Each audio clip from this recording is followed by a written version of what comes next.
এক বোন প্রশ্ন করেছেন, হুজুর আমি দীর্ঘ 15 বছর বিবাহিত জীবনে মা হতে পারিনি, আমার জন্য কিছু বলবেন?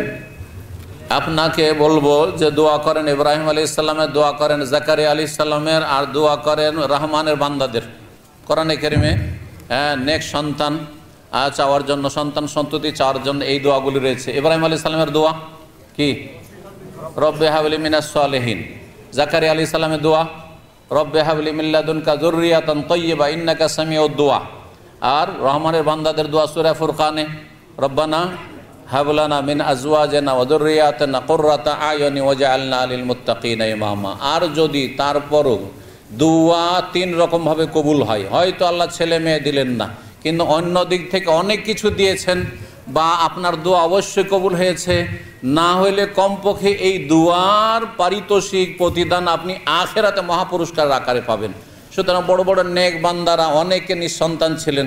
ইমাম বুখারী রাহিমাহুল্লাহ নিঃসন্তান ছিলেন, ইমাম ইবনে তাইমিয়া রাহিমাহুল্লাহ নিঃসন্তান ছিলেন, বা পরিবারই ছিল না, দিনের কাজে নিজের জীবনকে অফ করে দিয়েছেন। সুতরাং কারো যদি কোনো ভাই বোনের ছেলে মেয়ে না হয়, তাহলে আরও ফ্রি রয়েছেন মাশাআল্লাহ, অন্য ইবাদত বন্দেগী বেশি বাড়াইতে পারবেন। ছেলে মেয়ে থাকলে হয়তো এত তাহাজ্জুদ পড়তে পারতেন না, এত এলেম শিখতে পারতেন না, এত আপনি কোরআনের তেলাওয়াত করতে পারতেন না, এত নফল ইবাদতবন্দি করতে পারেন, ওগুলো করতে পারছেন আলহামদুলিল্লাহ।